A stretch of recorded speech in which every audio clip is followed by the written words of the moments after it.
नमस्कार दोस्तों, UPSC classes में आप सभी का फिर से स्वागत है। आज की इस वीडियो में हम डिस्कस करेंगे जून के 3rd वीक के कुछ बहुत ही इंपॉर्टेंट करंट अफेयर्स या फिर करंट इश्यूज़। इस वीडियो में मेरा टारगेट है कि हम सिर्फ उन्हीं प्रश्नों को डिस्कस करें जिनकी आपके आने वाले किसी भी एग्ज़ाम में सबसे ज़्यादा इम्पॉर्टेंस हो।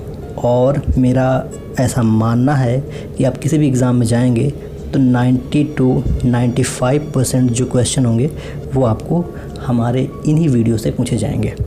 ठीक है, इसके अलावा आप हमसे फेसबुक और टेलीग्राम में भी जुड़ सकते हैं। वहाँ से बेनिफिट ये होगा कि ये जो करंट अफेयर्स है या फिर जीएस है, इनके जितने भी क्वेश्चन यहाँ पे हम डिस्कस करते हैं उनके पीडीएफ और स्क्रीनशॉट वहाँ पे शेयर करते हैं।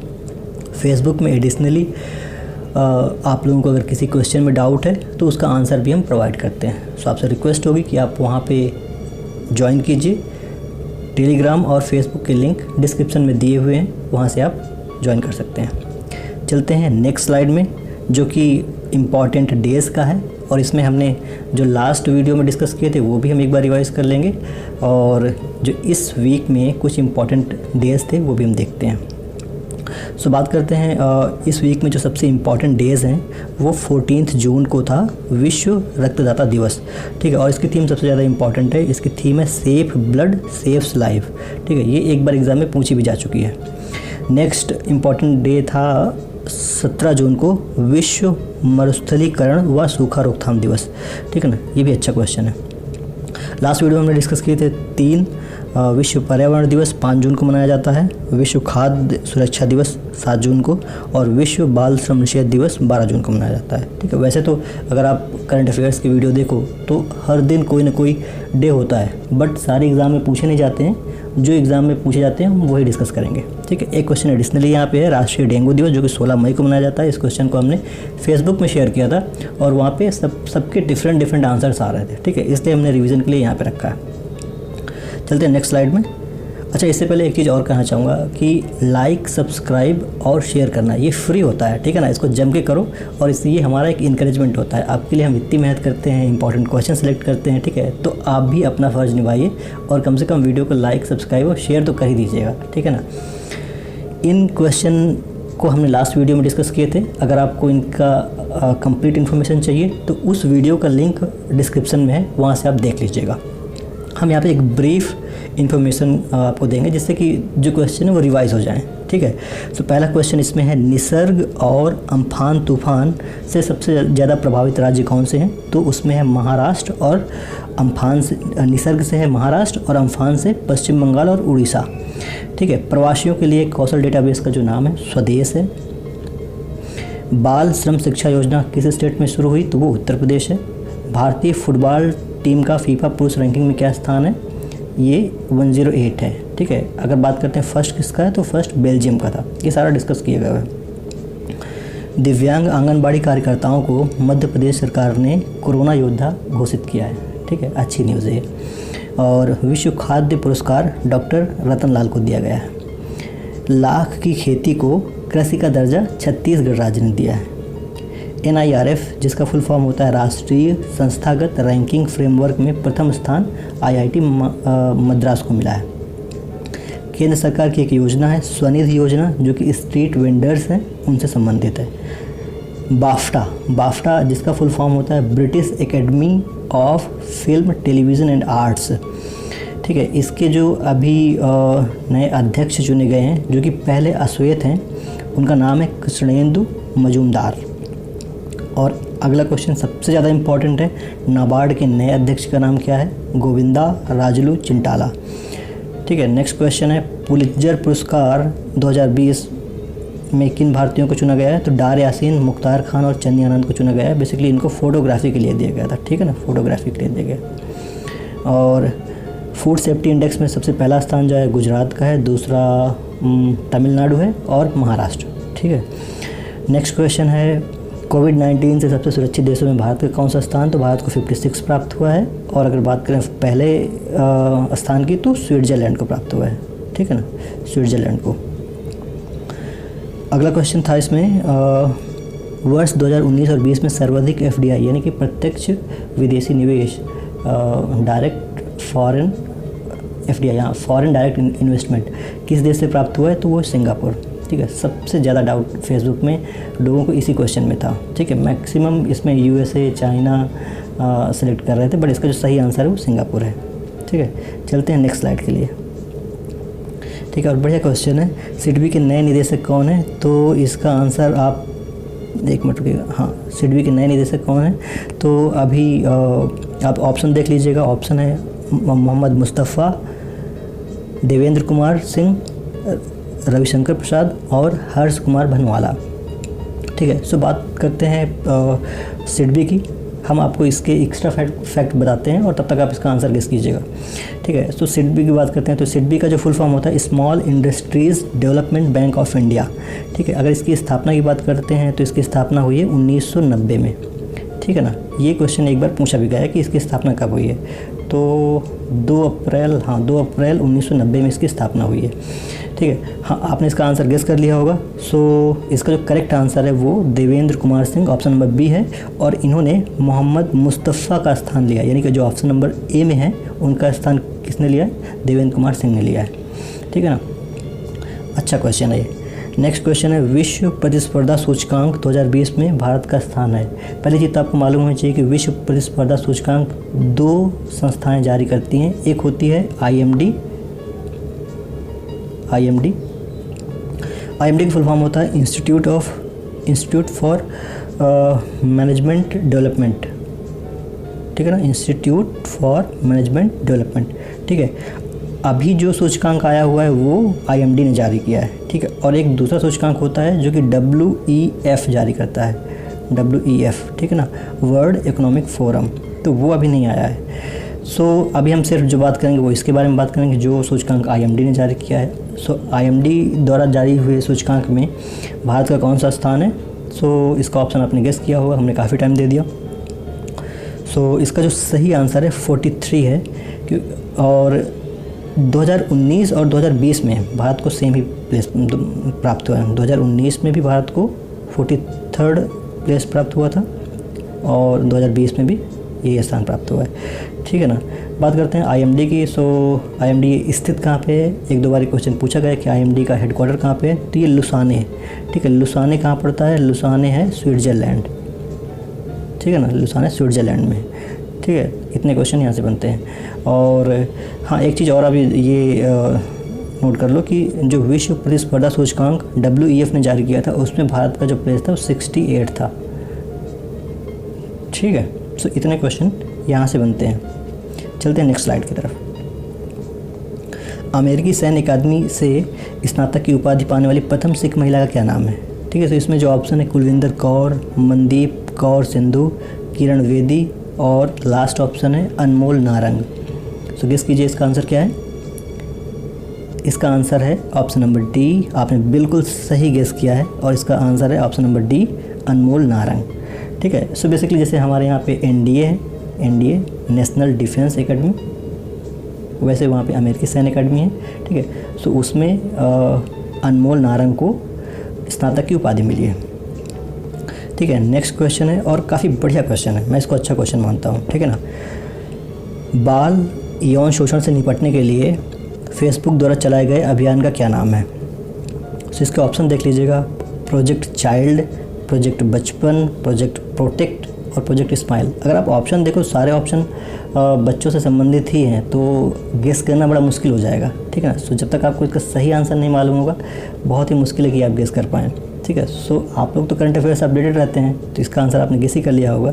ठीक है, तो इसका जो सही आंसर है ऑप्शन नंबर सी है। अच्छा, एक चीज़ और कहना चाहूँगा यार कि आप लोग जितने भी क्वेश्चन सही करते हो उनके आंसर कमेंट में दिया करो। ठीक है ना, बिल्कुल फ्री है और इसका सही से यूज़ करो। और जितने क्वेश्चन आप कमेंट में लिखोगे आप ये मान चलो कि वो आपकी मेमोरी में फिक्स हो जाएंगे, उनके लिए आपको कोई नोट्स बनाने की ज़रूरत नहीं होगी। ठीक है ना, तो कमेंट में आंसर लिखा कीजिएगा, ये एक अच्छी प्रैक्टिस है।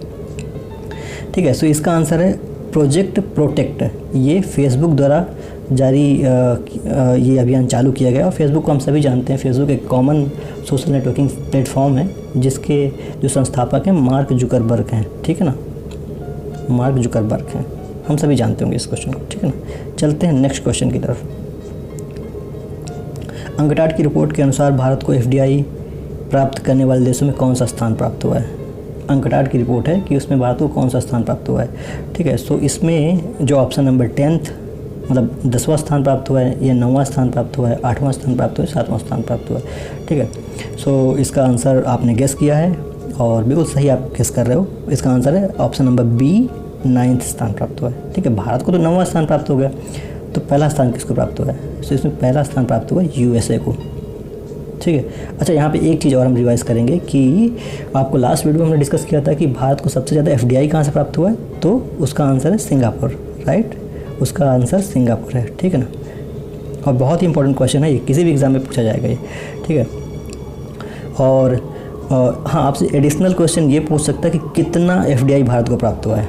ठीक है ना, सो भारत के लिए जो है वो $51 बिलियन, $51 बिलियन। ठीक है ना, इतने क्वेश्चन यहाँ से बनते हैं। ठीक है, और अगला क्वेश्चन बहुत ही इंपॉर्टेंट है। क्वेश्चन है कि संयुक्त राष्ट्र महासभा के 75वें सत्र, ठीक है, सत्र आपको बेसिकली ध्यान देना, के अध्यक्ष कौन नियुक्त हुए हैं? इसमें ऑप्शन है बोल्कन बोजकीर, नेक्स्ट ऑप्शन है कोफी अन्नान, तिजानी मोहम्मद, और अगला ऑप्शन है एंटोनियो गुटेरस। ठीक है, अच्छा एक चीज़ और यहाँ पे जानो कि ये जितने भी ऑप्शन हैं इनका सबका संबंध संयुक्त राष्ट्र महासभा से है। ठीक है, अब कैसे वो मैं आपको बताऊँगा। ठीक है, सो इसका आंसर आपने गेस किया होगा और बहुत सही आपने गेस किया है। इसका आंसर ऑप्शन नंबर ए, बोल्कन बोजकीर। ठीक है, ये टर्की के रहने वाले हैं, जिसको हम हिंदी में तुर्की बोलते हैं। ठीक है, तुर्की देश के रहने वाले हैं। ठीक है, कोफी अन्नान की बात करते हैं, तो कोफी अन्नान संयुक्त राष्ट्र महासभा के सेक्रेटरी जनरल रह चुके हैं। ठीक है, और तिजानी मोहम्मद की बात करें तो इन्होंने जो स्थान लिया वो तिजानी मोहम्मद का स्थान लिया है। ठीक है, बात करते हैं एंटोनियो गुटेरस की। बहुत ही इंपॉर्टेंट प्रश्न बनता है इनसे कि संयुक्त राष्ट्र महासभा के सेक्रेटरी जनरल कौन है, तो उसका जो आंसर होगा एंटोनियो गुटेरस होगा। ठीक है ना, यहाँ से इतने क्वेश्चन बनते हैं। एक बार कहो तो फिर से रिवाइज करते हैं। इसका जो आंसर है वो बोल्कन बोजकीर हैं, जो कि टर्की के रहने वाले हैं। ठीक है, इन्होंने तिजानी मोहम्मद का स्थान लिया है, और एंटोनियो गुटेरस ये सेक्रेटरी जनरल है। ठीक है, हाँ, ये किस देश के रहने वाले, एक बार ये क्वेश्चन पूछा गया है, तो ये पुर्तगाल के रहने वाले हैं। ठीक है ना, इतना आप और जान लीजिएगा कि ये पुर्तगाल के रहने वाले हैं। बहुत ही लिमिटेड फैक्ट हम डिस्कस करते हैं, जिससे कि आपको ज़्यादा फैक्ट याद करने की जरूरत ना रहे। ठीक है, अच्छा एक चीज़ और है कि हम हर वीक एक सीरीज़ लेके आएंगे, मतलब उस वीक के जितने भी इंपॉर्टेंट करंट इश्यूज़ हैं उनको हम डिस्कस करेंगे। हर हफ्ते हम रिवाइज़ भी करते जाएंगे। ठीक है, लेकिन जब मंथ एंड होगा तो जितने भी इंपॉर्टेंट इश्यूज़ हैं, मतलब कि हमारे पास करीब 40 क्वेश्चन होंगे, और आउट ऑफ 40 अराउंड 35 या 30 कह लो। ठीक है, 30 क्वेश्चन हम फिर से सिलेक्ट करेंगे और उसके लिए एक मास्टर वीडियो बनाएंगे, जिसके लिए एक अलग प्लेलिस्ट होगी मंथली करंट अफेयर्स के नाम से। ठीक है, सो जब भी आपका कोई एग्ज़ाम आए, अभी आप इन वीडियोस को ज़रूर देखिए, इससे आपकी अंडरस्टैंडिंग बिल्ड होगी करंट अफेयर्स के लिए। ठीक है, तो जब आपको कोई एग्ज़ाम आए तो आप सिर्फ मंथली रिव्यू कीजिएगा। ठीक है, एग्ज़ाम में जाने से पहले एक बार मंथली करंट अफेयर की सीरीज़ ज़रूर रिव्यू कीजिएगा, तो 90 to 95% क्वेश्चन आपको इन्हीं सीरीज़ से मिलेंगे। ठीक है, बाहर से नहीं पूछेगा, ये मेरी गारंटी है आपको। ठीक है, चलते हैं नेक्स्ट स्लाइड में। और क्वेश्चन है, भारत के किस अर्थशास्त्री को जर्मनी का प्रतिष्ठित शांति पुरस्कार मिला है? यहाँ पे जो ऑप्शन है अभिजीत बनर्जी, शक्तिकांत दास, रघुराम राजन और अमर्त्य सेन, ये सारे जो हैं इंडियन इकोनॉमिस्ट हैं। ठीक है, सो आप जानते होंगे कि अभिजीत बनर्जी को अभी 2019 में नोबेल पुरस्कार मिला हुआ है। ठीक है ना, 2019 में इनको और इनकी वाइफ एस्थर डुफ्लो, ठीक है, इनको और इनकी वाइफ को नोबेल पुरस्कार मिला हुआ है इकोनॉमिक्स में। ठीक है, शशिकांत दास हमारे RBI के करंट गवर्नर हैं, रघुराम राजन इससे पहले रह चुके हैं, और इसका जो सही आंसर है वो option number D, Amartya Sen है। ठीक है, अच्छा यहाँ पे अमर्त्य सेन की कुछ बुक्स हैं जो कि 1-2 बार पूछी गई एग्ज़ाम में। सो इनकी पहली बुक्स है द आइडिया ऑफ जस्टिस, ठीक है, दूसरी है पॉवर्टी एंड फेमिनिज़म, और तीसरी है डेवलपमेंट एज फ्रीडम। ठीक है, ये क्वेश्चन 1-2 बार पूछे गए हैं और काफ़ी इनकी इंपॉर्टेंट पुस्तकें हैं। ठीक है, सो आप एक काम कर सकते हो, एडिशनली आप गूगल में जा करके इनकी पुस्तक को एक बार रिव्यू कर लीजिएगा, कौन कौन सी, काफ़ी सारी पुस्तकें मैंने देखी है, तो करीब इसमें 20-22 पुस्तकें आ रही थी इनकी। ठीक है, सो आप एक बार इनको जस्ट ओवरव्यू ले लीजिए कि अगर एग्ज़ाम में आए तो आप उनको एटलीस्ट गेस कर सको। ठीक है, क्योंकि 22 पुस्तकें याद करना तो बड़ा मुश्किल है। ठीक है, सो ये 3 इंपॉर्टेंट है, ये तो आप याद ही कर लीजिएगा। ठीक है ना, बाकी अगर एक बार आप उनको ज़रूर देख लें। चलते हैं नेक्स्ट स्लाइड की तरफ। और बढ़िया क्वेश्चन है और करंट का सबसे अच्छा इशू भी है ये। भारत को सर्वप्रथम संयुक्त राष्ट्र सुरक्षा परिषद का अस्थायी सदस्य, यहाँ पे जो वर्ड है अस्थायी, ठीक है, स्थायी तो अभी नहीं हुआ है, ठीक है, अस्थायी सदस्य कब चुना गया, ठीक है। तो इसका ऑप्शन है 1947 से 1948 और 1948 से 1949 या फिर 50 to 51 या फिर 67 to 68, ठीक है। देखिए थोड़ी सी जानकारी दूंगा इसके बारे में। संयुक्त राष्ट्र में क्या होता है, संयुक्त राष्ट्र की जो सुरक्षा परिषद होती है उसमें 15 कंट्रीज़ के मेंबर होते हैं, 5 परमानेंट होते हैं और 10 नॉन परमानेंट होते हैं, ठीक है ना। अभी जो 10 नॉन परमानेंट होते हैं इनमें भी 5 करके अलग अलग होते हैं, ठीक है। सो एक साल में 5 देश के नए निर्वाचित कैंडिडेट आते हैं इसमें, ठीक है। सो मतलब जैसे इस साल है तो इस साल 5 कैंडिडेट आए हैं, 5 देशों के कैंडिडेट इसमें शामिल हुए हैं। अब फिर अगले साल फिर से 5 देशों के कैंडिडेट शामिल होंगे, ठीक है। अच्छा, भारत को ये पहली बार नहीं हुआ है, पहली बार भारत में शामिल नहीं हुआ है। भारत इससे पहले 8 बार शामिल हो चुका है, ठीक है ना। मतलब कि जो अभी इसी हफ्ते बेसिकली इसी हफ्ते जो डेवलपमेंट हुई है कि भारत को संयुक्त राष्ट्र सुरक्षा परिषद का अस्थायी सदस्य चुना गया है, ठीक है। तो वो 8वीं बार चुना गया है, ठीक है। अच्छा, सबसे पहली बार कब चुना गया था, तो इसका आंसर आपने गेस किया होगा और इसका जो सही आंसर है ऑप्शन नंबर सी है, ठीक है। अगला क्वेश्चन है और काफ़ी अच्छा क्वेश्चन है।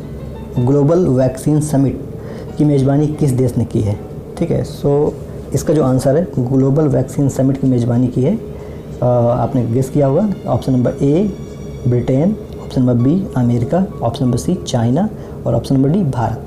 तो आपको क्या लगता है इसका जो ऑप्शन है ऑप्शन नंबर डी है या फिर सी है या फिर बी है?